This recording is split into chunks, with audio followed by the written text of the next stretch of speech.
जाता है, 5 अंक में भी पूछा जाता है, ठीक है। और ये इंपॉर्टेंट इतना ज्यादा है कि 2 अंक या 5 अंक में आना ही आना है। इससे ऑब्जेक्टिव भी बनते हैं, कैसे कैसे बनते हैं वहां पर मैं जिक्र करता रहूंगा। फिलहाल ये टॉपिक जो है इस चैप्टर में, ये टॉपिक फैराडे के नियम, ये अपने आप में बहुत खास है, क्योंकि फैराडे के नियम जो 2 बताए गए, उन्हीं 2 नियमों की वजह से ही हम आगे जनरेटर का निर्माण करते हैं, आगे विद्युत मोटर का निर्माण करते हैं। तो ये सारी चीजें आपको पढ़ने को मिलेंगी इसी चैप्टर से संबंधित। आगे प्रत्यावर्ती धारा भी पढ़ना है, वहां भी हम लोग विद्युत जनरेटर के बारे में पढ़ेंगे। और अब ये लगभग फर्स्ट पेपर जो है वो खत्म होने के कगार पर है। हम कोशिश करेंगे कि लास्ट जून तक आपका ये चैप्टर जो है वो खत्म हो जाए। ये चैप्टर नहीं, ये चैप्टर तो आपका खत्म हो जाएगा लगभग 20-22 जून तक खत्म हो जाएगा, 20-22 जून तक ये वाला चैप्टर खत्म हो जाएगा। लेकिन प्रत्यावर्ती धारा भी हम लोग स्टार्ट करेंगे। तो कह सकते हैं जुलाई के फर्स्ट वीक के समाप्त होने तक हम पूरे फर्स्ट पेपर को क्लियर कर चुके होंगे। ये बहुत बेहतरीन अवसर रहेगा, बहुत अच्छी चीज रहेगी, है ना। और फर्स्ट पेपर थोड़ा सा लेंथी पहले लगता है कि अरे बड़े डेरिवेशन है, लेकिन धीरे धीरे देखो हम लोगों ने कैसे स्पीड करके 6वें चैप्टर में आ गए। पहले दूसरे तीसरे चैप्टर में बहुत समय लिया गया, जबकि चौथे चैप्टर में, 5वें चैप्टर में और 6वां चैप्टर जो चल रहा है उसमें भी हम लोग बहुत कम समय लेंगे, क्योंकि अब आप लोगों को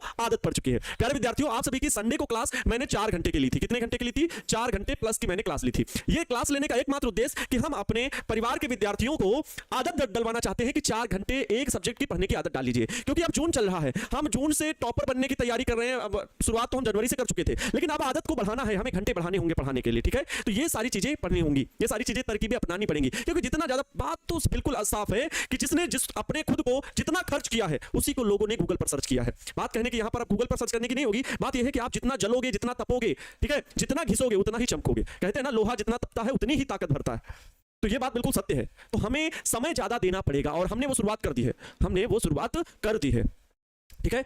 चलो, तो प्यारे विद्यार्थियों, इसी क्रम में हम लोग पढ़ाई को बिल्कुल अच्छे तरीके से सीख रहे हैं, हर एक स्टेप को, ठीक है, हर एक स्टेप को। तो भाई स्वागत है आज की क्लास में। नमस्कार, नमस्तुभ्यम, आभार, अभिनंदन आप सभी प्यारे प्यारे विद्यार्थियों का, है ना। Good evening sir, good evening भाई, डियर ऑल स्टूडेंट्स, आप सभी को, मेरे छोटे भाई बहन, मेरे टीपू सुल्तानों, मेरी बच्चा पार्टी, सभी का स्वागत है। कुछ बच्चे कह रहे हैं सर फर्स्ट पेपर क्या होता है, सेकंड पेपर क्या होता है। आप लोग एनसीईआरटी की बुक लेने जाएंगे तो आपको 2 पार्ट में मिलेंगी, एक मिलेगी फर्स्ट पार्ट में लिखा होगा और दूसरी में लिखा रहेगा सेकंड पार्ट। इसका मतलब होता है first paper and second paper. हालांकि आपका पेपर एक ही होगा, फिजिक्स का पेपर एक ही होगा, लेकिन किताबें 2 पार्ट में आती हैं, एक इलेक्ट्रोमैग्नेटिज्म की और दूसरी में होता है ऑप्टिक्स, प्रकाश की मतलब, और दूसरी ब्रांच होती है मॉडर्न फिजिक्स की, जिसमें हम लोग अर्धचालकों के बारे में पढ़ेंगे। तो वो इस प्रकार से होता है। खैर, ये नॉर्मल चीजें हैं, इतना पता भी होना चाहिए। सर गाना सुनाइए ना आप। बिल्कुल गाना सुनाएंगे, चले, लेकिन अभी हम लोग क्लास की शुरुआत करेंगे, जो चीज हम लोग सीख रहे थे, है ना। विद्युत चुंबकीय प्रेरण चैप्टर नंबर 6 हम लोग सीख रहे थे। इसमें बहुत सारी बातें हम लोगों ने सीख ली थी भैया। फैराडे का प्रयोग कल पढ़ लिए थे, विद्युत चुंबकीय फ्लक्स हम लोग पढ़ लिए थे। जल्दी से रिवीजन करके बताओ, मैं रिवाइज करवाना चाहूंगा आपको थोड़ा सा, 5 मिनट की क्लास में 2 मिनट रिवाइज करवाना चाहूंगा। फैराडे का प्रयोग क्या था? सिंपल है, बड़ा सिंपल लॉजिक है। इन्होंने क्या कहा भाई, जैसे गतिमान आवेश अपने चारों ओर चुंबकीय क्षेत्र उत्पन्न करता है, ठीक वैसे ही गतिमान चुंबक अपने चारों ओर विद्युत क्षेत्र उत्पन्न करेगा। इन्होंने सिंपल सा ये किया, क्या, एक गैल्वेनोमीटर को एक परिपथ से जोड़ा। परिपथ वो भी कैसा? बंद परिपथ। तो बंद क्या होगा भैया? लूप बनाओ। ये लो, मैंने यहां पर तार के ऐसे ऐसे फेरे लपेट दिए, और इसके पास में फिर क्या लेकर के आए? चुंबक लेकर के आए। इसके पास में क्या लेकर के आए? चुंबक। जब हम चुंबक को दूर रखे हुए थे प्यारे विद्यार्थियों, धारामापी में कोई विक्षेप नहीं, धारामापी में कोई विक्षेप नहीं था, धारामापी में कोई विक्षेप नहीं था, धारामापी में कोई विक्षेप नहीं था, कोई विक्षेप नहीं था। लेकिन जैसे ही धारामापी में कोई विक्षेप नहीं, जैसे ही लेकिन हम चुंबकीय क्षेत्र मतलब चुंबक को पास लाए, तो इसमें पता नहीं अचानक से क्या हुआ, इस सुई में हमें यहाँ पर इसके निडिल में, धारामापी के निडिल में विक्षेप देखने को मिला। अभी विक्षेप कैसे आ रहा है? मतलब भाई यहाँ पर क्या प्रवाहित होने लगी? धारा प्रवाहित होने लगी। यहाँ पर प्रवाहित क्या होने लगी? धारा। सिंपल सी बात है कि नहीं? अरे भाई धारामापी धारा को बताएगा, वो किसी व्यक्ति के दौड़ने की स्पीड तो नहीं बताता है, वो कार के चलने की स्पीड तो नहीं बताता है, धारा को बताता है। तो धारा अर्थात यहाँ प्रवाहित होने लगी। सिंपल सा लॉजिक। अब उसके कारण खोजे गए कि आखिर वह क्या कारण है जिससे धारा प्रवाहित होने लगती है। तो कारण क्या निकला कि जो यहाँ हम जब चुंबक लेकर के आए, ध्यान से सुनना मेरी बात को, चुंबकीय बल रेखा इससे निकल रही है। भाई ये चुंबक रखा हुआ है, यहां से सुनो, ये चुंबक रखा हुआ है नॉर्थ पोल साउथ पोल, इससे चुंबकीय बल रेखाएं निकलती है, साउथ पोल में जाकर के मिलती हैं, साउथ पोल में जाकर के बाहर ऐसे मिलती हैं। यहां से चुंबकीय बल रेखाएं निकलती हैं, साउथ पोल में जाकर के ऐसे मिलती हैं। बोलो सही बोले ना? फिर साउथ पोल से नॉर्थ पोल के अंदर चुंबक के भीतर चलती हैं। यहां से बहुत सारी चुंबकीय बल रेखाएं निकल रही हैं। जब जो चुंबक इसके नजदीक, ध्यान से समझेंगे, चुंबक के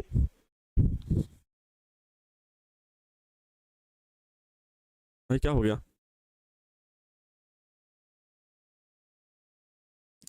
यहां से गायब हो गया। चलो यहां पर ध्यान देंगे प्यारे बच्चों।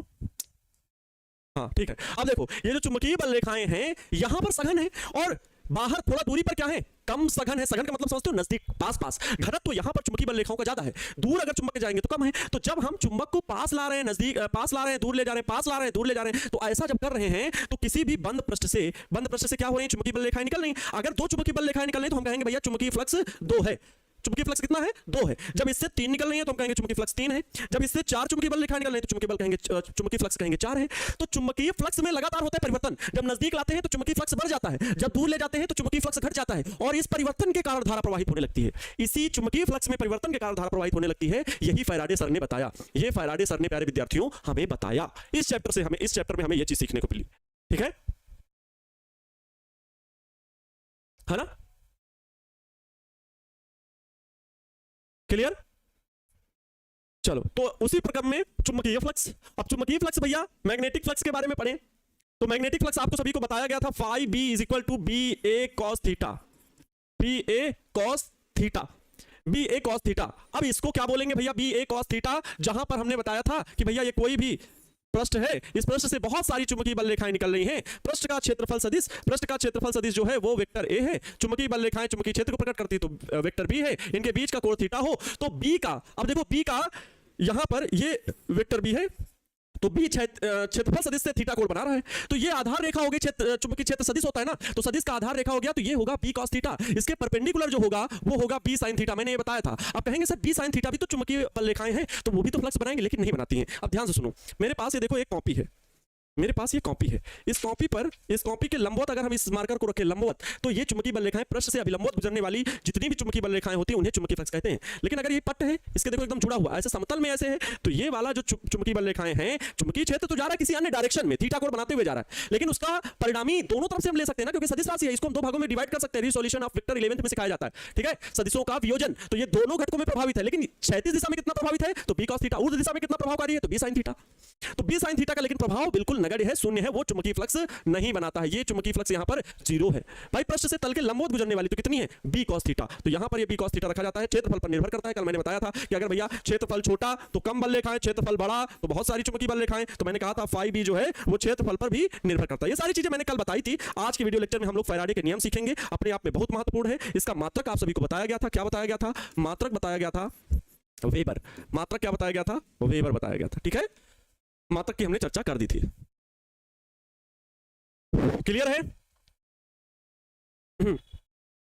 हाँ, B cos theta tesla metre square. बहुत सही, लाजवाब। Tesla metre square. भाई चुंबकीय क्षेत्र का मात्रक टेस्ला, ए क्षेत्रफल का मात्रक मीटर स्क्वायर, तो टेस्ला मीटर स्क्वायर, जिसे हम लोग एसआई पद्धति में वेबर भी बोलते हैं। वेबर भी बोलते हैं।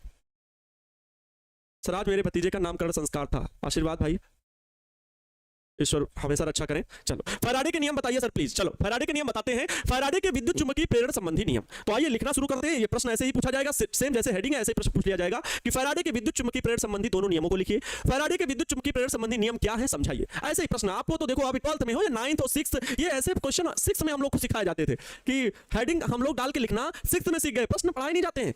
कॉलेजों में प्रश्न नहीं पढ़ाया जाता है भैया कि प्रश्न लिखिए और उत्तर लिखिए, प्रश्न ये लिखिए और उत्तर लिख रहे। 6th में नहीं पढ़ाया गया हम लोग को। तो 6 से शुरू हो गया था, हेडिंग लिखिए और जब प्रश्न पूछा जाएगा तो अपने मन से सोचना कि यहां प्रश्न पूछ क्या रहा है।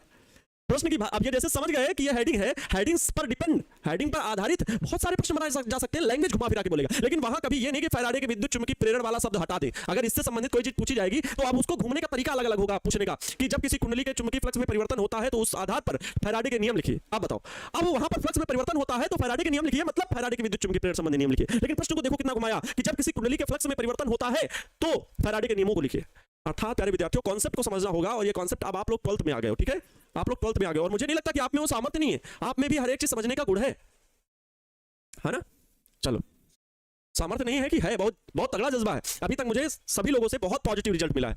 जब भी मैंने ऑनलाइन टेस्ट लिया है आप लोगों का, जब भी मैंने ऑनलाइन टेस्ट लिया है, ऑब्जेक्टिव क्वेश्चन हो, सब्जेक्टिव क्वेश्चन हो, या ऐसे ही नॉर्मली पढ़ाते भी रहते हैं, तब भी आप लोगों के सकारात्मक जवाब आते हैं। पॉजिटिव मुझे जवाब मिलता है कि हाँ सर ये इसका आंसर ये होगा, तो अपने आप में अच्छा लगता है।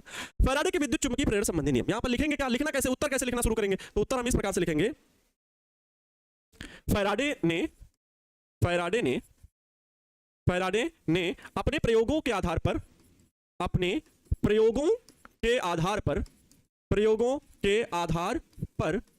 विद्युत चुंबकीय प्रेरण संबंधित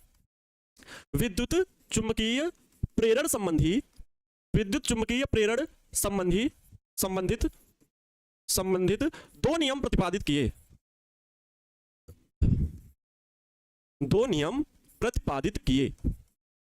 ठीक है, दो नियम प्रतिपादित किए। पहला नियम, दूसरा नियम, दो नियम है। ठीक है, दो नियम है। दो नियम प्रतिपादित किए। अब क्या है पहला नियम, उसे लिखेंगे भी और साथ साथ हम लोग समझते हुए भी चलेंगे। ठीक है, क्लियर,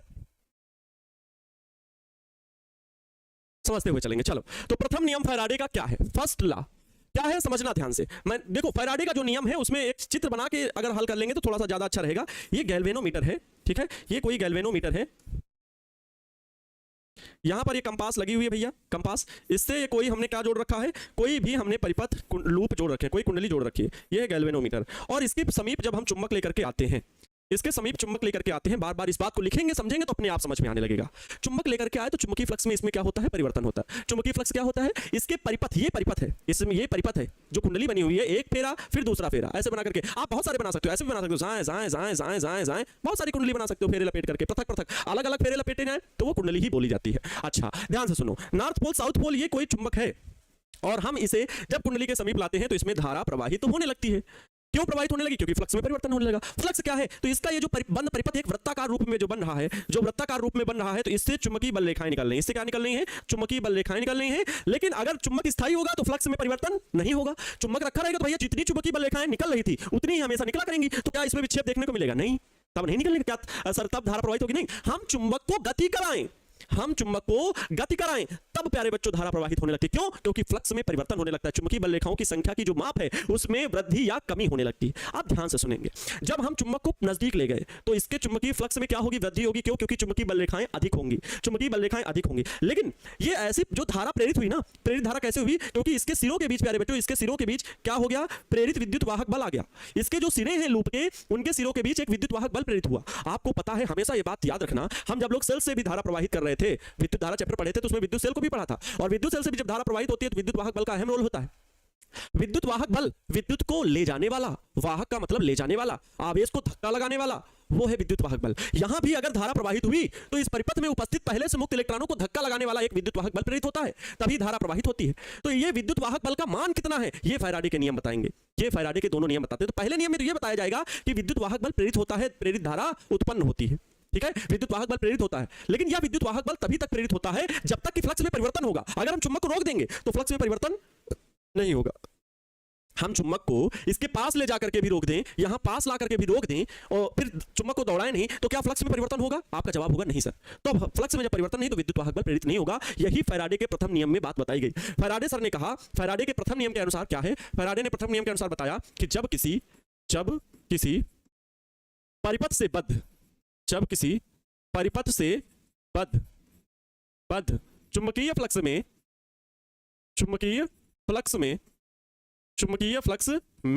जब किसी परिपथ से बद्ध चुंबकीय फ्लक्स में परिवर्तन होता है, और वो परिवर्तन क्यों हो रहा है, क्योंकि चुंबक को हम गति करा रहे हैं। तो जब किसी परिपथ से बद्ध चुंबकीय फ्लक्स में परिवर्तन होता है तो परिपथ में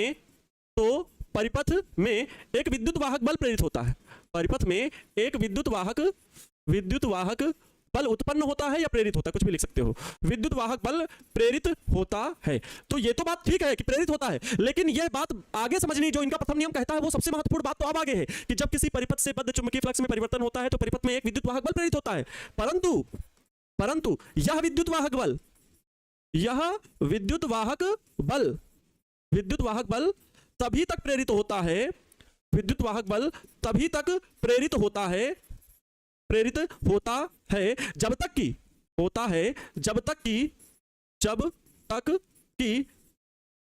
चुंबकीय फ्लक्स में परिवर्तन होता रहता है, जब तक कि चुंबकीय फ्लक्स में परिवर्तन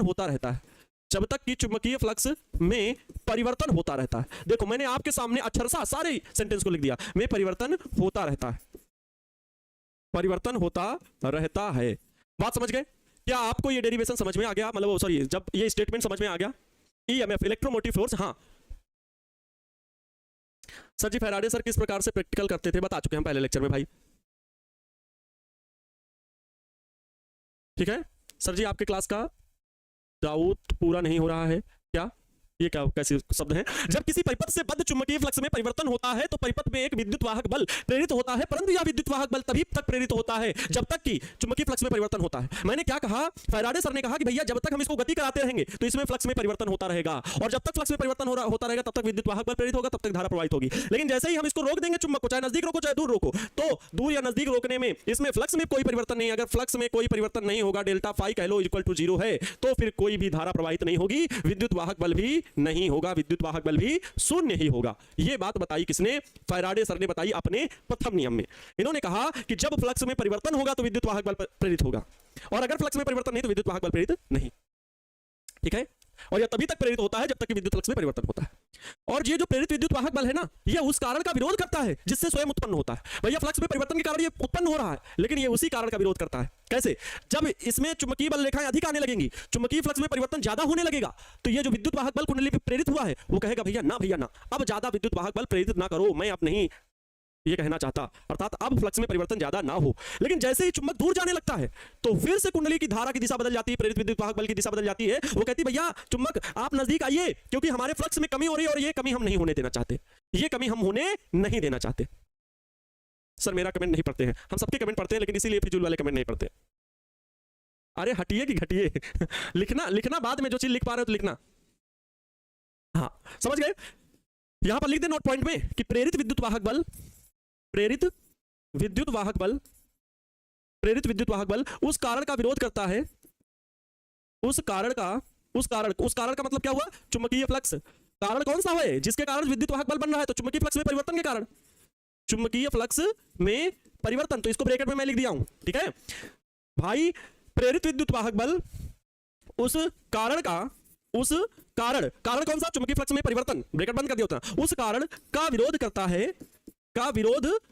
है जिससे स्वयं यह उत्पन्न होता है, करता है जिससे यह स्वयं उत्पन्न होता है, स्वयं उत्पन्न होता है। ये नोट पॉइंट में प्यारे विद्यार्थियों लिखने वाली चीज है, ये नोट पॉइंट में लिखने वाली चीज है, ये आप लोग लिख भी सकते हैं, एग्जाम में भी लिखेंगे ऐसे ही। प्रथम नियम लिखने के लिए आया, प्रथम नियम इतना लिख दोगे, एग्जामिनर के द्वारा प्यारे बच्चों पूरे अंक दिए जाएंगे, पूरे। अगर 2 नंबर में आया तो 2 नंबर खटाक से आपको मिल गए। प्रथम नियम लिखिए, 2 अंक आपको लाजवाब तरीके से मिल जाएंगे, 2 अंक। ठीक है, अभी तक इतना बात समझ में आ गया? बताइए, ये चीज बिल्कुल समझ में आ गई। नेक्स्ट द्वितीय नियम में बढ़ते हैं। देखो प्रथम नियम में ये बता दिया कि फ्लक्स में परिवर्तन के कारण विद्युत वाहक बल बनता है। अब भैया कितना विद्युत वाहक बल बनता है, इसका मैग्नीट्यूड तो पता चले, इसका परिमाण पता चले, तो ये बताता है फैराडे सर का दूसरा नियम। आइए अब समझते हैं दूसरा नियम क्या होता है। फैराडे सर ने कहा जो विद्युत वाहक बल प्रेरित हो रहा है किसी परिपथ से बद्ध, जब किसी चुंबकीय फ्लक्स में परिवर्तन होता है तो उसमें प्रेरित विद्युत वाहक बल चुंबकीय फ्लक्स में परिवर्तन की दर के अनुक्रमानुपाती होता है। ध्यान सुनना, जब किसी परिपथ से बद्ध चुंबकीय फ्लक्स में परिवर्तन होता है तो प्रेरित विद्युत वाहक बल का मान, जो प्रेरित विद्युत वाहक बल है, यहां पर देखो जो कह रहे हैं ना, विद्युत वाहक बल तभी तक प्रेरित होता है जब तक कि चुंबकीय फ्लक्स में परिवर्तन होता है। परिपथ में एक विद्युत वाहक बल प्रेरित होता है। जो विद्युत वाहक बल की मैं चर्चा कर रहा हूं उसको लिखते हैं किससे? स्मॉल ई से लिखते हैं। किससे लिखते हैं प्यारे विद्यार्थियों? स्मॉल ई से। अरे सर तीसरे चैप्टर में जब विद्युत धारा पढ़ रहे थे तो हमने पढ़ा था कि विद्युत वाहक बल को EMF को हम लोगों ने कैपिटल ई से डिनोट किया था, लेकिन नहीं विद्यार्थियों, यहां पर हम लोग प्रेरित विद्युत वाहक बल को स्मॉल ई से लिखते हैं। वो जो विद्युत वाहक बल था वो प्रेरित विद्युत वाहक बल नहीं था, वो अपने आप केमिकल रिएक्शन के कारण बना विद्युत वाहक बल था। ठीक है, और डिनोट करने का काम है, कोई ऐसा नहीं कहीं पर कैपिटल ई से लिखा होगा तो कोई आप गलत थोड़ी मान लोगे, लेकिन आपको ये दर्शाना बताना पड़ेगा कि हम यहां पर विद्युत वाहक बल को ई मान रहे हैं। हम कहते हैं आप विद्युत वाहक बल को का मान लो, ठीक है, का से कबूतर मान लो का, लेकिन आपको ये एग्जामिनर को बताना पड़ेगा फिर हर जगह कि हम भैया विद्युत वाहक बल को का लिखे हैं, विद्युत वाहक बल को का लिखे हैं, ये बताना पड़ेगा तभी माना जाएगा। ठीक है, यहां पर स्मॉल ई से डिनोट करेंगे। जो EMF होगा, इलेक्ट्रोमोटिव फोर्स, वो कैपिटल ई और स्मॉल ई सब बराबर ही है, बात सब सेम है, प्रदर्शित करने का तरीका है बस। ठीक है, जो प्रदर्शन है EMF का वो यहां पर स्मॉल ई से होगा, ना कि कैपिटल ई से होगा। ठीक है, यहां पर स्मॉल ई से, भाई देख लो। ठीक है, अब दूसरा नियम हम लोग पढ़ लें। ठीक है, दूसरे नियम के अनुसार क्या कहा? दूसरे नियम के अनुसार फैराडे सर ने कहा कि परिपथ से बद्ध चुंबकीय फ्लक्स जो बना, तो परिपथ से बद्ध जो विद्युत वाहक बल प्रेरित हुआ उसका मान चुंबकीय फ्लक्स में परिवर्तन की दर के अनुक्रमानुपाती होता है। तो इस चीज को हम देखो शब्दशः अक्षरशः लिख रहे हैं तो ज्यादा अच्छा रहेगा। परिपथ में प्रेरित विद्युत वाहक बल का मान, थोड़ा सा और अच्छे से लिखें, जब किसी परिपथ में चुंबकीय फ्लक्स में परिवर्तन होता है चुंबकीय फ्लक्स में परिवर्तन होता है, में परिवर्तन होता है तो विद्युत वाहक बल प्रेरित होता है, तो विद्युत वाहक बल प्रेरित होता है। बोलो सही बात है, ये तो पहले भी लिख चुके हैं। विद्युत वाहक बल प्रेरित होता है, ठीक है। इस प्रेरित विद्युत वाहक बल का मान, इस प्रेरित विद्युत वाहक बल का मान, इस प्रेरित विद्युत वाहक बल का मान, विद्युत वाहक बल का मान, बल का मान परिपथ से बद्ध चुंबकीय फ्लक्स में परिवर्तन, परिपथ से बद्ध, परिपथ से बद्ध चुंबकीय फ्लक्स में परिवर्तन, चुंबकीय फ्लक्स में परिवर्तन, चुंबकीय फ्लक्स में परिवर्तन की दर के, परिवर्तन की दर के अनुक्रमानुपाती होता है। क्या होता है, ध्यान से सुनना मैं क्या बोल रहा हूं, प्रोपोर्शनल होता है, अनुक्रमानुपाती, अनुक्रमानुपाती होता है। शब्दों पर गौर करना। कह रहे हैं कि जो फ्लक्स जो विद्युत वाहक बल प्रेरित हो रहा है वह प्रेरित विद्युत वाहक बल फ्लक्स में परिवर्तन की दर के अनुक्रमानुपाती होता है, फ्लक्स में परिवर्तन की दर के अनुक्रमानुपाती होता है, ठीक है। फ्लक्स में परिवर्तन की दर के अनुक्रमानुपाती होता है। क्लियर? सर गूगल से इमेज लेके कल बताया मैंने, बहुत अच्छे से बताया। आप अगर उस लेक्चर को नहीं देखना चाहते, मेहनत गुरुजी कर रहे हैं अपनी जगह पर, बहुत अच्छे से कर रहे हैं, ठीक है। और हम 95% को समझाने में सक्षम नहीं है, 95% विद्यार्थियों को समझाने में बिल्कुल अच्छे तरीके से सक्षम है। आप लोगों का क्या होता है, एक एक चीज जो अभी मैं यहाँ पे लिख रहा हूँ, आप लोगों के तो हाथ दर्द करने लगते हैं। इतने बच्चों कमेंट आते हैं कि सर हमारे हाथ दर्द करने लगे। आपको तो लिखा लिखा मैटर मिलता है, हम तो यहाँ पर बोर्ड में भी अंगूठा घिसते हैं, हाथ घिसते हैं, और हाथ लहराते हुए इधर से उधर 1 घंटे 1.5 घंटे निकल जाता है, और आपके पास लिखी लिखाई नोट्स पहुंच जाती है। उसको आपको कॉपी में उतारना नहीं होता है, इसी को बस शॉर्ट नोट्स में लिखना होता है, बाकी पढ़ने में ज्यादा समय बचता है। जो पोथन्ना जो तैयार कर रहे हो टीपू सुल्तान बनके, ये आपके एग्जाम हॉल में नहीं जाएगा, ठीक है। बस इसको क्वेश्चन की लिखने की प्रैक्टिस करो, ये आप हमेशा हमेशा के लिए ग्रंथ नहीं तैयार कर पाओगे। वो तो हम तैयार करके आपको भेज ही रहे हैं, नोट्स उसकी फोटो कॉपी निकाल लेना और रख लेना ग्रंथ, ठीक है। क्वेश्चन की लिखने की प्रैक्टिस करो, खुद से सोच सोच के लिखो, खुद से सोच सोच के लिखो कि इसका उत्तर हम क्या लिखें। बाकी नोट्स से पढ़ो, नोट्स तो आपके पास जो जा रही है किसी भी बुक से, इस बात की मैं गारंटी देता हूं आपको, किसी भी बुक से मिला लीजिए, किसी भी प्रकाशन की बुक आपके पास मिल जाए, मिला लीजिए, शब्दों को मिला लीजिएगा और बता दीजिएगा सर इससे बहुत ज्यादा भाषा मैच करिए। हमें 1-2 लाइन की, क्योंकि वो सेंटेंस है, एक स्टेटमेंट होता है, किसी वैज्ञानिक की ये स्टेटमेंट है कि भाई ये इसके परिवर्तन के बराबर होता है, तो वो मैच करेगा। लेकिन जिस तरह से मैंने नॉर्मल होकर के बहुत साधारण शब्दों में समझाने का प्रयास किया है नोट्स में, और जो डेरिवेशन है वो जो उस किताब में मिलेंगे, उसमें देखना डेरिवेशन करने का तरीका अलग मिलेगा, क्योंकि मैं 2-2, 3-3 मेथड भी बताता हूँ डेरिवेशन करने के। वो हर एक अलग अलग कॉन्सेप्ट मैथमेटिक्स भी अप्लाई करके कहीं पर मैं बताता हूँ, तो वो आपको तो मिल जाता है। वो पिछले कई वर्षों का अनुभव साथ में बुक्स का, वो आप लोग तो केवल देखते हो, अपनी आंखों में सामने देखते हो, तो सर तो बहुत बढ़िया जल्दी लिख दिए होंगे। सर को लिखने में एक लेक्चर के पीछे कई टाइम देना पड़ता है, बात समझ रहे हो। लेकिन आप लोगों को लगता है कि सर जी तो बड़ा जल्दी लिख दिए। चलो देखो, जब किसी परिपथ में चुंबकीय फ्लक्स में परिवर्तन होता है तो विद्युत वाहक बल प्रेरित होता है।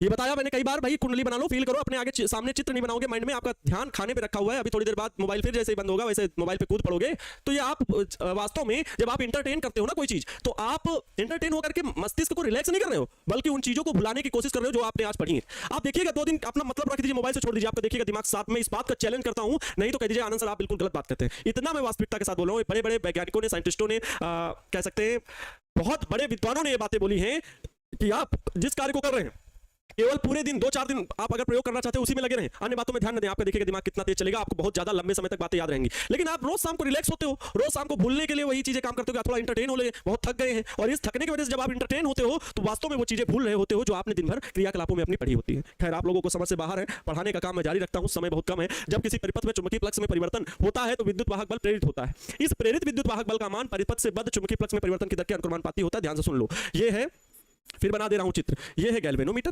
गैल्वेनोमीटर धारा को बताता है कि धारा है कि नहीं है। इससे ये तार 2 हैं, लेकिन ये तार थे तो परिपथ से धारा प्रवाहित करने के लिए, वो धारा मापी को जोड़ने के लिए मेन परिपथ ये था, और इस मेन परिपथ के पास मैं लेकर के आता हूं एक चुम्बक लेकर के आता हूं। जब चुम्बक लेकर के आता हूं तो इसमें धारा प्रवाहित होने लगती है, क्योंकि इसके सिरों के बीच क्या उत्पन्न हो जाता है, विद्युत वाहक बल उत्पन्न हो जाता है। लेकिन ये जो विद्युत वाहक बल उत्पन्न हुआ, ये किस कारण से हुआ, क्योंकि इसके फ्लक्स में परिवर्तन हुआ। मान लो इसका फ्लक्स पहले कुछ था φ1, बाद में φ2 हो गया। भाई चुम्बक दूर रखा था, पास रखा था, कोई मतलब नहीं, पहले भी फ्लक्स था, इससे चुंबकीय बल रेखाएं गुजर रही थी। अगर थोड़ा दूर भी था चुम्बक, तो क्या इस पूरे ये जो लूप छोटे छोटे गोल गोल 2 ठो बन रहे हैं, इनसे क्या चुंबकीय बल रेखाएं निकल रही थी, लेकिन फ्लक्स में चेंज नहीं हो रहा था। जब हम इसको दौड़ाए तो भाई फ्लक्स में कमी आ गई कि फ्लक्स में वृद्धि हो गया, चेंज होने लगा। जब हम चुम्बक को लगे तो परिवर्तन के कारण धारा बनती है, परिवर्तन के कारण प्रेरित विद्युत वाहक बल बनता है, ना कि केवल चुंबक रख देने से बनता है। केवल चुंबक रख देने से नहीं, बल्कि चुंबक को दौड़ाने से यहां पर प्रेरित विद्युत वाहक बल बनता है।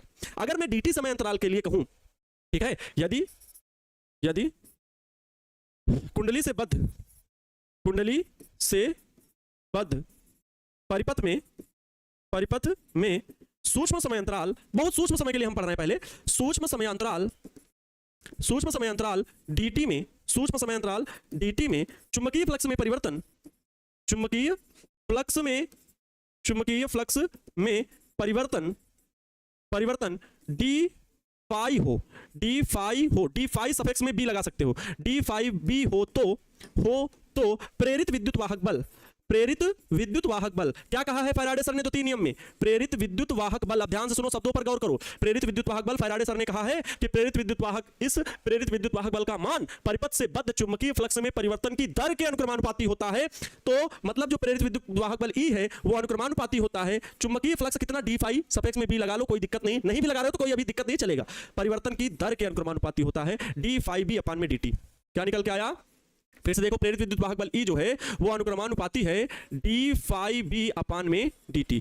चुंबकीय फ्लक्स में परिवर्तन की दर के अनुक्रमानुपाती होता है। यहां पर आएगा E इज इक्वल टू, जब भी कोई अनुक्रमानुपाती का चिन्ह हटता है उसमें एक नियतांक आता है, यहां पर नियतांक स्मॉल k आएगा और ये बनता है minus D phi B, minus भी आता है डी फाई बी अपान में dt। सर ये माइनस क्यों आ गया? ऋण चिन्ह क्या है? तो ऋण चिन्ह का अर्थ सिर्फ इतना है, लेंज के नियम से ये ऋण चिन्ह आया, पहले ऋण चिन्ह नहीं था। फैराडे सर ने जब बताया तो ऋण चिन्ह नहीं था, ध्यान से स्टोरी सुनना, पहले नहीं था, लेकिन लेंज सर ने ये बताया कि भैया ये जो है ऋण चिन्ह ये इसलिए लगवा दिया लेंज सर ने, अभी पढ़ेंगे लेंज का नियम। लेंज सर ने ये कहा कि जो परिपथ से बद्ध चुंबकीय फ्लक्स में परिवर्तन हो रहा है, चुंबकीय फ्लक्स में क्या हो रहा है, जो परिवर्तन हो रहा है, उसकी वजह से जो विद्युत वाहक बल प्रेरित हुआ, वो प्रेरित विद्युत वाहक बल इस चुंबकीय फ्लक्स में परिवर्तन का सदैव विरोध करता है। ज्यादा होगा, जब फ्लक्स ज्यादा होने लगेगा तो विद्युत वाहक बल कहेगा फ्लक्स भैया तुम कम हो जाओ, मतलब तुम दूर जाओ। जब चुंबक दूर जाने लगेगा तो विद्युत वाहक बल कहेगा भैया तुम पास आओ, हम तुमको दूर नहीं जाने देंगे। दोनों ही चीजों में खुश नहीं है। और ऐसा क्यों? ध्यान से सुनना, अगर चुंबक पास में आ गया, अब इसमें कह दो असर पास लाते जाओ तो इसमें लगातार क्या चुंबकीय फ्लक्स में वृद्धि होती जाएगी? नहीं, एक चुंबक के पास वास्तव में एक क्वांटिटी है, हमेशा उसके पास ऊर्जा बाहर से कहां आएगी? ऐसे तो हमेशा कहेंगे चुंबक से फ्लक्स जाता गया, चुंबक एक समय के बाद खत्म हो गया, ऐसा तो कभी हो नहीं सकता, क्योंकि ऐसे तो ऊर्जा की हानि हो जाएगी। और ऊर्जा संरक्षण के नियम में यह बताया जाता है कि ऊर्जा अगर कहीं से मिलेगी तभी तो वो ऊर्जा देगा, जब मिलेगी नहीं तो क्या देगा?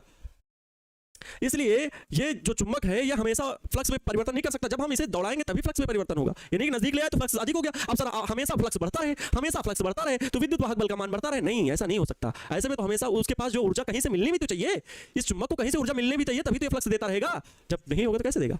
ये चीजें हैं। तो इस वजह से लेंज सर ने कहा कि हमेशा परिवर्तन का विरोध करता है, ये विरोध के लिए चिन्ह आया E is equal to minus के माइनस डी फाई अपान में dt। जहां के प्यारे विद्यार्थियों क्या है, जहां स्मॉल के एक अनुक्रमानुपातिक नियतांक है। क्या है? अनुक्रमानुपातिक नियतांक है। इसका मान जो होता है नियतांक है, इसका मान सभी मात्रक पद्धतियों में, सभी मात्रकों में, ठीक है, सभी मात्रकों में एक होता है, इसका मान एक ही होता है, ठीक है, ये कांस्टेंट है जिसका मान सभी मात्रकों में एक ही होता है। अर्थात के को यहां से हम रिप्लेस कर सकते हैं, सीधे सीधे इसको हम क्या लिख सकते हैं, सीधे प्यारे बच्चों हम इसको क्या लिख सकते हैं, ध्यान से देखिएगा, सीधे हम इसको ये लिख सकते हैं, सीधे क्या लिख सकते हैं, E इज इक्वल टू जो माइनस के डी फाई बी अपान में dt लिखा हुआ था, ठीक है, इसको हम लिख सकते हैं E इज इक्वल टू के की वैल्यू 1 होगी माइनस डी फाई बी अपान में dt, डी फाई बी अपान में dt। कहीं पर आपको यह भी लिखा होगा डेल्टा फाई बी अपान में डेल्टा टी। तो घबराना नहीं, यह भी समय अंतराल के लिए कहीं पर डेल ये होता है अवकलनीय रूप, ये होता है औसत रूप, तो दोनों बराबर है, इसके लिए कोई नहीं। सूक्ष्म समय अंतराल के लिए ये और ये औसत के लिए जितना भी समय हम बढ़ा सके, जितना भी फ्लक्स हम बढ़ा सके, तो दोनों ही सूत्र प्यारे बच्चों दोनों ही तरह हम लिख सकते हैं। इससे घबराने वाली चीज नहीं है कि सर यहां पर क्या कुछ गलत है, नहीं, बिल्कुल दोनों ही बातें सही हैं। हो गया प्यारे बच्चों,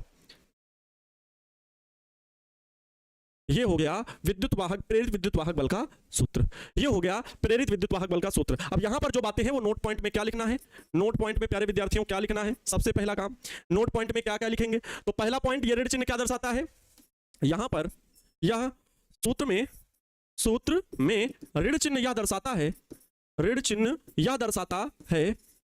चिन्ह यह दर्शाता है कि परिपथ में प्रेरित विद्युत वाहक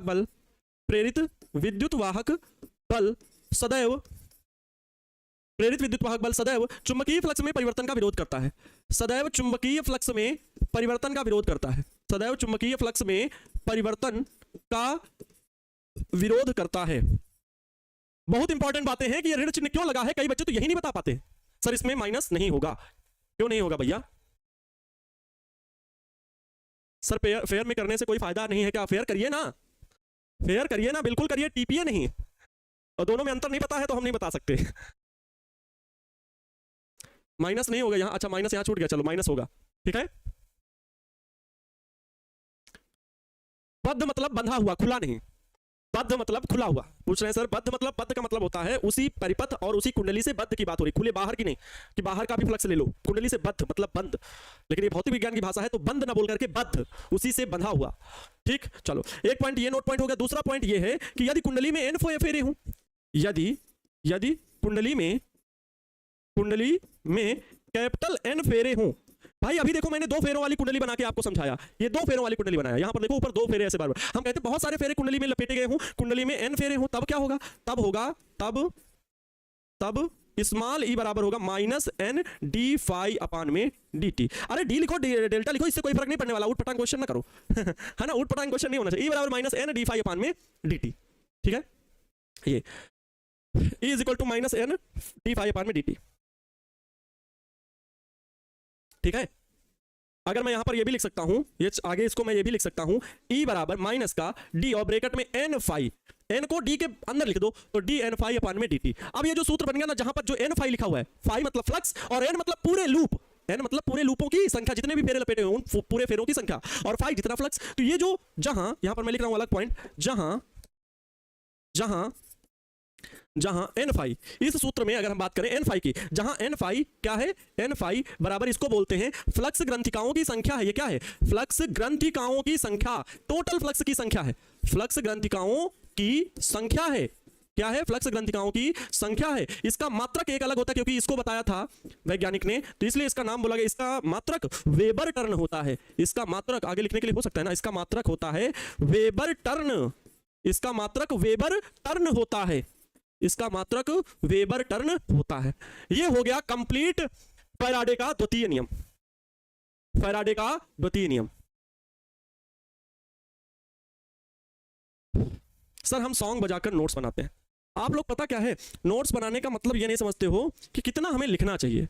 आप लोग लिखने का ढंग, मैं ये नहीं कह रहा हूं कि आप लिखिए नहीं। अब पैनल पीडीएफ पहुंचा, ध्यान से सुनो, पैनल पीडीएफ पहुंचा। अब पैनल पीडीएफ में बीच में मैंने कुछ परिभाषाएं कुछ ज़्यादा लिख दी थी कि भाई ये पीडीएफ मैं पढ़ा दे रहा हूं और मैं पीडीएफ यूज़ कम करता हूं, लेकिन मैंने बहुत सारा जो डिफिनीशन था, जो कि परीक्षा में पूछे जाने के 1% चांस है, ठीक है, 1% चांस है। वैसे सिलेबस में कुछ चीजें हटी हुई थी और कुछ चीजें जुड़ी हुई थी, मैंने मतलब उसमें कुछ चीजें एक्स्ट्रा थी, उनको भी डिफिनीशन को पढ़ाते हुए आपको चले गए, क्योंकि छोटी छोटी परिभाषाएं थी तो उनमें बीच में सारी डिफिनीशन थी, तो मैंने लिख दिया और बाकी आपको समझाते भी गए। दूसरे दिन तो फिर मैंने लिख करके भी परिभाषाओं को समझाया, लेकिन उसमें कुछ लोगों के कमेंट आए कि सर इसको लिखते हैं तो मेरे हाथ दर्द होने लगते हैं। अब बताओ, आपको वो चीजें नहीं लिखनी है इतना ज्यादा, उतना ज्यादा अगर आप पीडीएफ लिखोगे तो मुझे भी पता है आपको तकलीफ होगी। और मैंने बोलते बोलते मतलब पढ़ाते पढ़ाते बोला कि इसको आप अपनी कॉपी में नहीं लिखेंगे, क्योंकि अगर आप कॉपी में लिखेंगे तो आपको तकलीफ बहुत ज्यादा होगी। इतना ज्यादा कौन लिखेगा?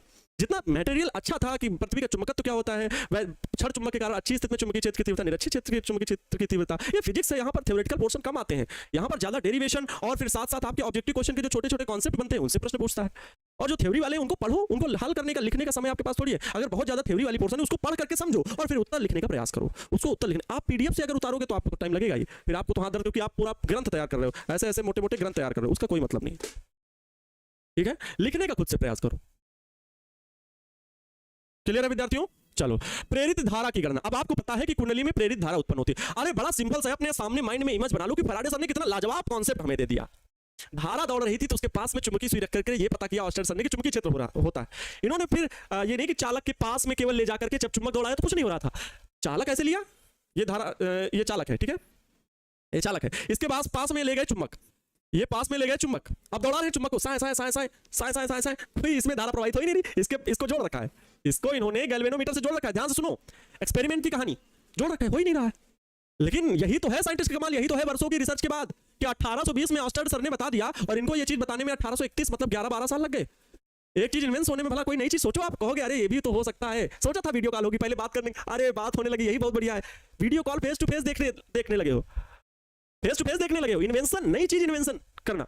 हम लोग टारगेट बोर्ड में यही सोच लो, कभी ये क्लास फिजिक्स वर्सेस ये क्लास, नया इन्वेंशन करते हैं कि नए तरीके से बच्चों को हम क्या प्रोवाइड करें, नया कंटेंट, नए तरह से पढ़ाने के तरीके जिसमें उन्हें कम समय में बेहतर सिखाया जा सके। तो ये सारी चीजें क्या होती है, इन्वेंशन की होती है कि दिमाग आप कितना इन्वेंशन सोच रहा है, नई तकनीक सोच रहा है। अब आपको पता है, जो हम बात कर रहे थे 18 इंसुलेटर की अर्धचालक, जो अर्धचालक हैं, हमारे वायुमंडल में भी बहुत सारे आसपास के कण अर्धचालक है। वायु क्या है? विद्युत की चालक है कि कुचालक है? बताओ, वायु क्या है? विद्युत की चालक है कि कुचालक है? विद्युत की कुचालक है। नहीं तो ये परिपथ में वायु में देखो खंभों से कितने भी खुले तार गए हैं, इतनी हाई टेम्पर वाली लाइन, उसमें कितना पावर है विद्युत धारा। अगर वायु सुचालक होती, वायु चालक होती, तो भाई उनका करंट यहाँ सभी जगह पर फैल जाता, लेकिन ऐसा नहीं है, वायु कुचालक है। लेकिन इन्हीं कुचालक पर प्रयोग हो रहा है प्यारे विद्यार्थियों। मैं आपको बता दूं, आने वाले भविष्य में ये बात आनंद सर की नोट कर लो, और मुझे लगता है ऐसा होने में कोई बहुत बड़ी बात नहीं। सोच लो कि भविष्य में आने 100, 150, 200 साल जो भी हो, ये हो सकता है, ये पॉसिबल है। क्या चीज सर? जल्दी बताइए क्या चीज पॉसिबल है, क्योंकि रिसर्च प्यारे बच्चों नासा भी कर रहा है। और 37 नंबर की वर्ल्ड की 37 नंबर की यूनिवर्सिटी जो है, वहां पर मेरे दोस्त एक लोग पढ़ते हैं,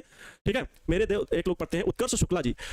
तो उनसे बातचीत जब भी होती है, और वो भी आते हैं 3-4 महीने में आते रहते हैं, उनके पिताजी भी अभी इन दिनों वहाँ अमेरिका में घूम रहे हैं। और आपको तो पता ही है, हमारे देश की कोई भी यूनिवर्सिटी, IIT की भी यूनिवर्सिटी टॉप के 150 में भी नहीं आती। शिक्षा व्यवस्था भारत की इतनी कमजोर है, ठीक है।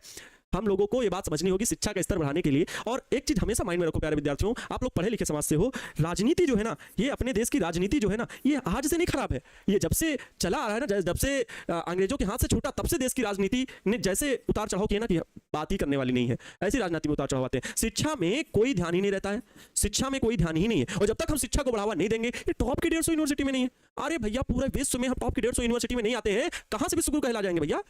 कहां का नियम है कि आप 150 यूनिवर्सिटी में, जब आपके पास ब्रेन की पावर नहीं है, कहां बिजनेस सोचोगे, कहां से उद्योग धंधे लगाओगे? बताओ, सिंपल सी बात है। और 37 यूनिवर्सिटी नंबर से वो कर रहे हैं, और वो बता रहे थे कि हम लोग ऐसी रिसर्च कर रहे हैं कि जो वीडियो कॉल अभी हम लोग स्क्रीन पे कर रहे हैं ना, एट द टाइम ऐसा आएगा कि हम इसी सामने, जिस दिन इंसुलेटर पर आविष्कार हो गया, सोच लेना कि जिस आदमी को हम बात करना चाहते हैं, उसको जब फोन मिलाएंगे तो उसका एक क्रिस्टल आपके सामने एक ऐसे स्क्रीन में बना हुआ दिखाई देगा। आपने वायु में ही वो आदमी बन जाएगा, जिसको आप कॉल करोगे, जिससे आप बात करना चाहते हो, उस वायु में उसका स्ट्रक्चर बन जाएगा। क्या गजब बात बता दी सर। मुझे भी पहली बात आश्चर्यजनक लगा, लेकिन उन्होंने जब सारी चीजें मुझे बताई कि पहले देखो चालक थे, फिर सेमीकंडक्टर आए, अर्धचालकों की वजह से ये डिवाइस है, अर्धचालकों की वजह से ये मोबाइल फोन डिवाइसेस ये चल रहे हैं। आप सोचो, इतने छोटे डिवाइस होते जा रहे हैं। तो कहे कि जब इंसुलेटर का काम रिसर्च पूरा होगा ना, तो देखना एक दिन ऐसा आएगा कि हम आदमी को जिससे बात करना चाहते हैं, जिसको देखना चाहते हैं, वो हमारे सामने स्क्रीन में बन जाएगा, वायु में। सर ये कैसे पॉसिबल हो सकता है? हो सकता है पॉसिबल, तो बहुत चीजें नहीं थी। हमारे पूर्वजों से पूछे आकाश में उड़ना क्या पॉसिबल है? अरे आज पूछो पैराग्लाइडर से, पूछो वायुयान से, पूछो बड़े बड़े रॉकेट प्लेन, फाइटर प्लेन से पूछो, जो एक ही जगह चक चक चक चारों तरफ घूम जाते हैं। ये है टेक्नोलॉजी। ये उनसे पूछो जिन्होंने ये कारनामा करके दिखाया है, ठीक है। सर जी हम बिना सिम का मोबाइल लॉन्च करेंगे, सर जी हम बिना सिम का मोबाइल लॉन्च करेंगे। बहुत बढ़िया, चलो देखो समय कितना हो जाता है, समय भी हो रहा है। प्रेरित धारा की गणना करना है। प्रेरित धारा की गणना क्या है? देखो इसके लिए क्या करेंगे, माना परिपथ का प्रारंभिक फ्लक्स phi1 है, तथा dt समय पश्चात, dt समय में फ्लक्स में परिवर्तन, dt समय में फ्लक्स phi2 हो जाता है, phi2 हो जाता है। ध्यान सुनना, मैं क्या कह रहा हूं, ध्यान से सुनना। कह रहा हूं कि माना परिपथ का फ्लक्स, वही कुंडली जो बनाया था अभी चित्र याद कर रहे रहो, कि उसमें हम चुंबक को ला रहे हैं, ले जा रहे हैं, लेकिन प्रारंभ में प्रारंभिक फ्लक्स कितना था? phi1 है। जब चुंबक को हम दौड़ाना शुरू कर दिए तो उसमें फ्लक्स में परिवर्तन हो गया, फ्लक्स हो गया phi2। फ्लक्स कितना हो गया? phi2। तो प्रेरित विद्युत वाहक बल क्या होता है? E इज इक्वल टू होता है माइनस का डेल्टा फाई अपान में डेल्टा टी, या कह लो डी फाई अपान में dt, यही होता है। डी फाई का मतलब फ्लक्स में कितना परिवर्तन हुआ, तो प्रारंभिक माइनस अंतिम, मतलब प्यारे विद्यार्थियों माइनस phi2 माइनस phi1 ये बोलेंगे। अरे फ्लक्स में परिवर्तन निकालना है तो कैसे निकाला जाता है बताओ? फ्लक्स में परिवर्तन कैसे निकाला जाता है? अंतिम फ्लक्स माइनस प्रारंभिक फ्लक्स, बढ़ा घटा फ्लक्स, तो अंतिम वाले में ही तो प्रारंभिक घटाएंगे, तो E is equal to minus phi2 minus phi1 हो जाएगा। अच्छा, ओम का नियम क्या पढ़े हो? ओम का नियम पढ़े हैं, ओम के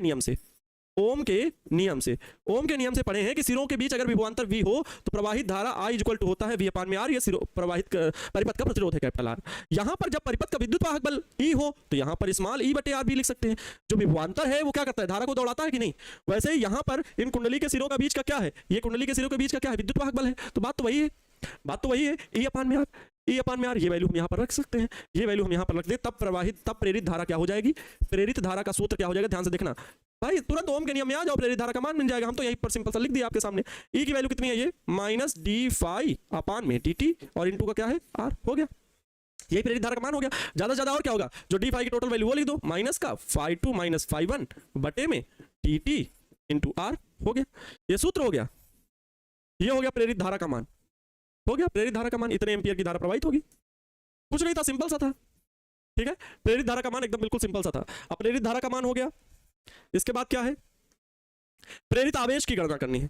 प्रेरित आवेश की गणना करनी है, Q बराबर IT से कर लो, Q बराबर IT से, Q बराबर IT से सूत्र, Q बराबर IT से आवेश की गणना करनी है तो Q बराबर I dt कर लो, dt समय अंतराल के लिए, किसके लिए, dt समय के लिए, dt समयांतराल के लिए, dt समयांतराल के लिए, dt समयांतराल के लिए ऐसा कर ले। तो dt I की वैल्यू यहां पर रख दो, Q की वैल्यू मिल जाएगी, I की वैल्यू कितनी है माइनस डी फाई अपान में dt इंटू आर।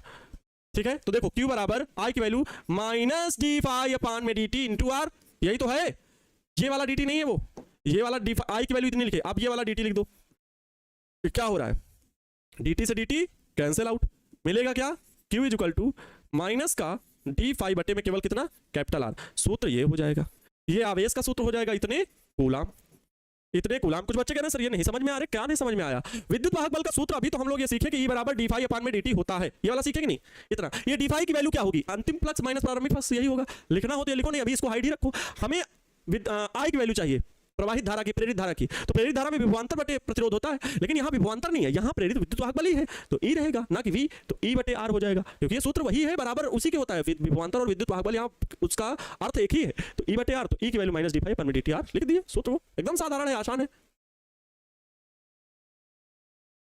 ठीक है, यस सर, समझ गए, क्लियर है। इसके बाद देखें क्या है, प्रेरित आवेश की गणना हो गई, लेंज का नियम आ गया। अब लेंज का नियम तो मैं पहले भी बता चुका हूं और एक बार और बता देता हूं, लेंज का नियम क्या है। लेंज के नियम के अनुसार यह बताया गया, लेंज के नियम हमें यह बताया गया sir V is equal to E है, कह रहे हैं V is equal to E, V is equal to E ये कैसे है, विभवांतर विद्युत वाहक बल के बराबर कब होता है, जब परिपथ में धारा के मार्ग में प्रतिरोध बिल्कुल नगण्य रहे। अच्छा देखो, जो सेल आप उठाते हो ना बैटरी, उसमें विद्युत वाहक बल का मान लिखा हुआ है मान लो 5 वोल्ट, तो विद्युत वाहक बल कभी नहीं चेंज होता है, ये कभी नहीं चेंज होता है, विभवांतर बदलता है। क्या विभवांतर E के बराबर हो सकता है, जी हाँ हो सकता है, हो सकता है। क्या विद्युत वाहक बल विभवांतर से बड़ा हो सकता है, जी हाँ हो सकता है, लेकिन क्या विभवांतर विद्युत वाहक बल से बड़ा हो सकता है, कभी नहीं, ये बात याद रखो, विभवांतर विद्युत वाहक बल के बराबर हो सकता है, ठीक है, विभवांतर विद्युत वाहक बल के बराबर हो सकता है। लेंज का नियम बताइए। अब लेंज का नियम क्या है, चुंबकीय फ्लक्स में परिवर्तन जो होता है, जो धारा प्रेरित होती है चुंबकीय फ्लक्स में परिवर्तन के कारण, तो प्रेरित धारा की दिशा ज्ञात करने के लिए लेंज सर ने एक नियम बताया, जिसे हम लोग लेंज का नियम कहते हैं, जिसे हम लोग क्या कहते हैं, लेंज का नियम कहते हैं। पढ़ा जाए भाई, लेंज का नियम पढ़ा जाए। अब लेंज का नियम पढ़ते हैं। परिपथ में प्रेरित धारा की दिशा ज्ञात करने के लिए, प्रेरित धारा की, जो परिपथ में प्रेरित धारा प्रवाहित हुई कुंडली में, तो परिपथ में प्रेरित धारा की दिशा ज्ञात करने के लिए, दिशा ये भी बहुत इंपॉर्टेंट है, लेंज का नियम ज्ञात करने के लिए लेंज सर ने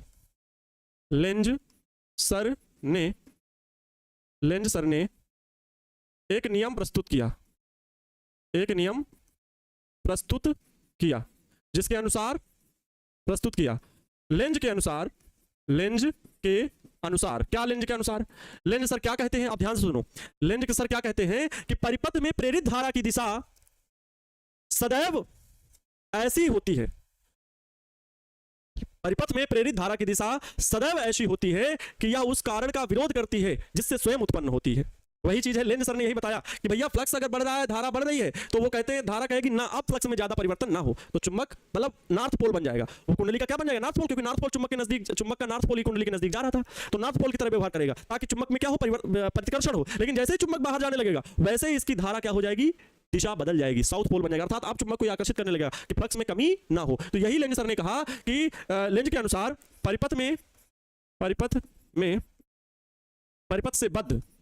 परिपथ से बद्ध प्रेरित धारा सदैव उस कारण का विरोध करती है, कारण कौन सा, तो चुंबकीय फ्लक्स में परिवर्तन, सदैव उस कारण का विरोध करती है जिससे यह स्वयं उत्पन्न होती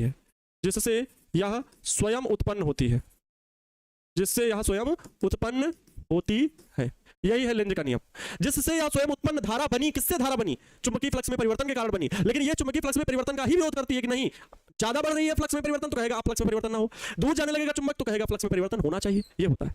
अच्छा, नोट पॉइंट जो कि सबसे ज्यादा इंपॉर्टेंट है, लेंज का नियम किस बात पर आधारित है, नोट पॉइंट में बात लिखना इंपॉर्टेंट है क्योंकि यही ज्यादातर पूछता है ऑब्जेक्टिव में। लेंज का नियम ऊर्जा संरक्षण पर आधारित है, लेंज का नियम ऊर्जा संरक्षण पर आधारित है, ऊर्जा संरक्षण पर आधारित है, आधारित है। लेंज का नियम ऊर्जा संरक्षण पर आधारित है।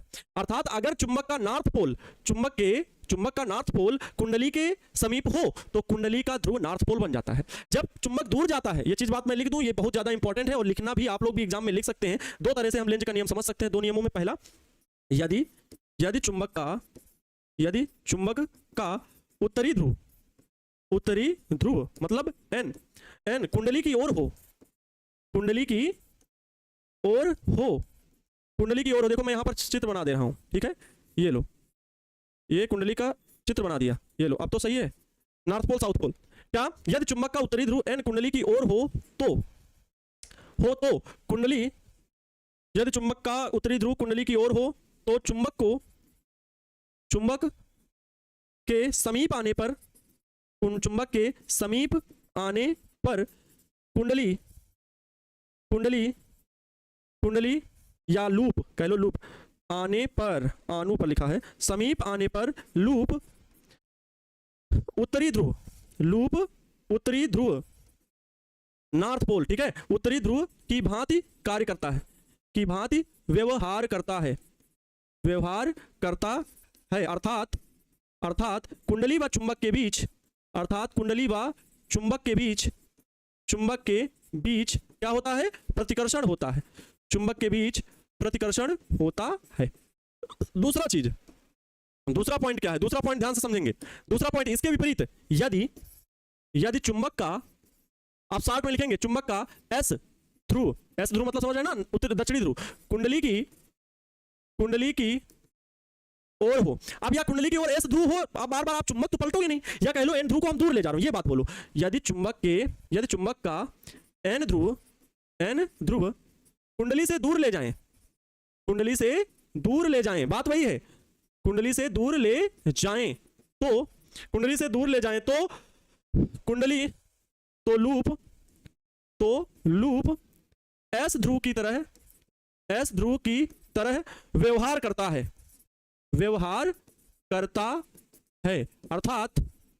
अर्थात कुंडली व चुंबक के बीच आकर्षण होता है, अर्थात कुंडली व चुंबक के बीच आकर्षण होता है, चुंबक के बीच आकर्षण होता है। यह हो गया लेंज का नियम। ये क्या हो गया प्यारे विद्यार्थियों, लेंज का नियम।